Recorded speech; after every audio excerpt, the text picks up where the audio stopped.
This is Gretarsson. Victor Palsson. Lisandro Martinez under pressure. The ball just runs away though here for a goal kick for Argentina, who do lead the game. That super goal from Barco is the difference so far. Yeah, some finish, it really was. I mean, as I said, it's just getting that right approach to the game, and I feel that Argentina have definitely started this game brilliantly.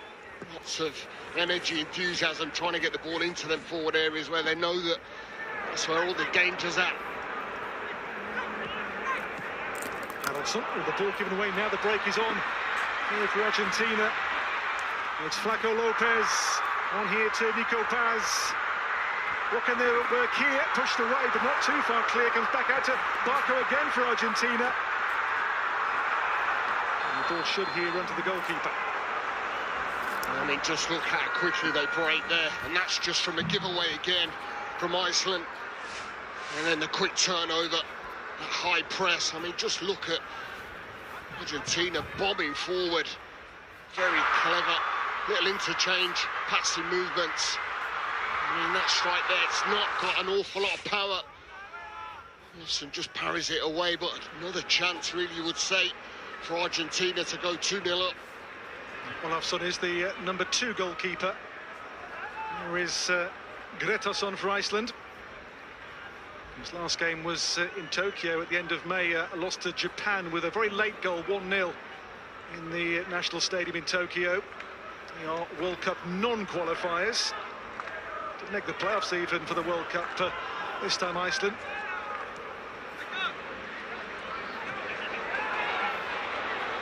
No foul given. Here's a Barco.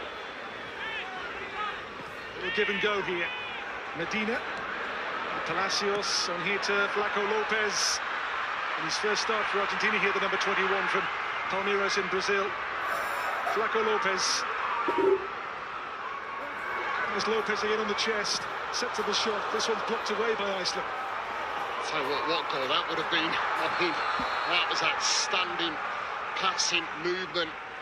That's almost on the edge of their own box there, Argentina, but just shows that the quality, one-touch passing movement that sees them venture up into that final third, and almost a really golden opportunity again. So good. The World Cup group is Algeria, Austria and Jordan in the initial phase of the competition for Argentina. It's Haraldsson to Baldursson. The width from Logi Thomasson here. Plays in Turkey, Thomasson.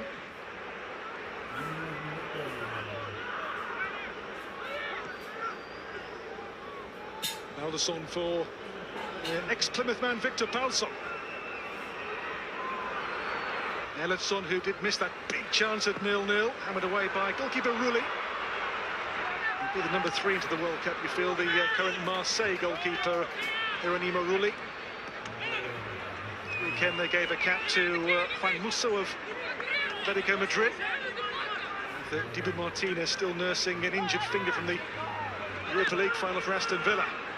Yeah, I mean, he will definitely step straight in, won't he? One of the world's best goalkeepers, and I think not just his quality, but just having him between the sticks with all that experience, all that nous. Here's Lo Celso. Plays these days with the Betis in Spain, and 5 years with Tottenham. Otamendi. Palacios with a rare giveaway. Anderson, no foul. Well, the foul is given out. It was a rather late whistle there from the referee for the foul by Flaco Lopez.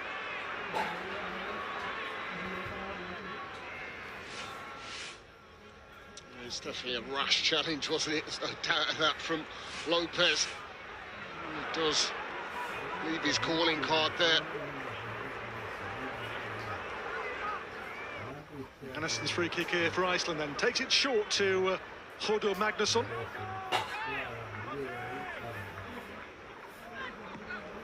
Magnusson. On the move here they have Albert Gudmundsson. Thomasson.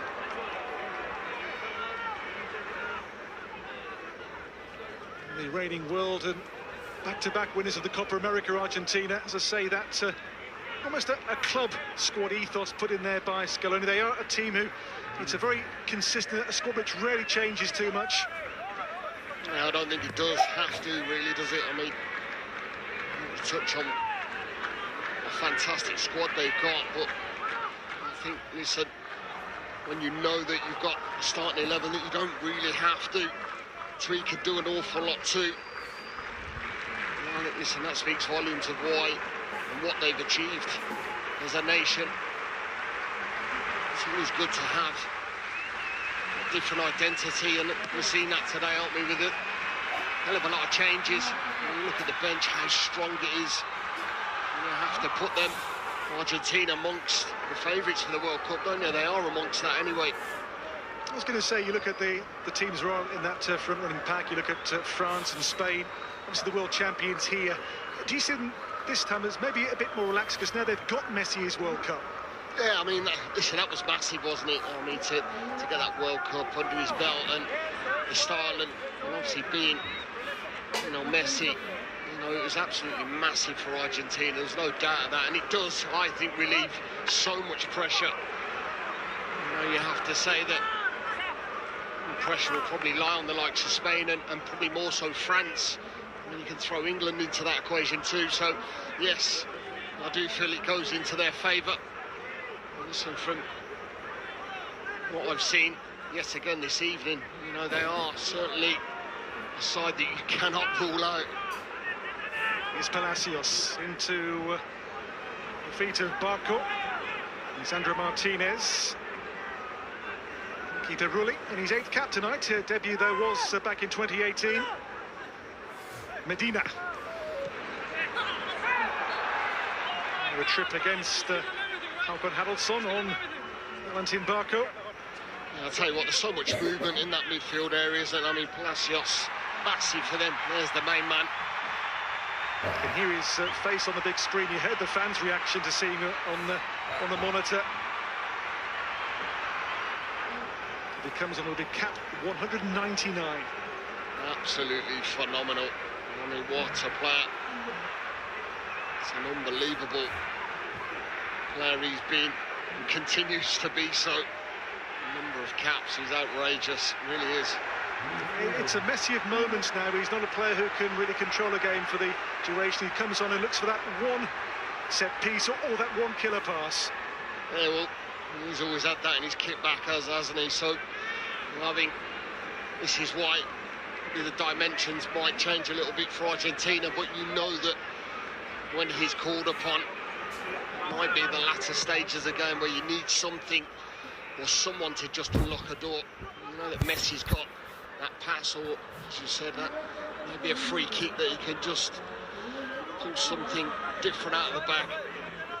Here's Pálsson for Iceland. Won just 3 of 14 since they brought in Gunnar Laugson as the coach. It is kind of a bit of pressure on him to get results back to where they maybe were a decade ago. There's a sense their golden generation from that Euro 2016, the World Cup of 2018 is maybe outstanding welcome. They are an ageing squad in many areas, this Iceland group. Yeah, well, that's the thing, isn't it? I mean, when you haven't got the dimensions of bringing younger players in that can obviously give you that extra incentive to go on. I think when there's a lot more older players that are in and around the squad, you know, that's where it's difficult. And most nations can go and pick the prime of the crop, can't they? That's not the case for Iceland. That's where they've struggled. This is Otamendi, who is 38 now. To Palacios. Sandro Martinez.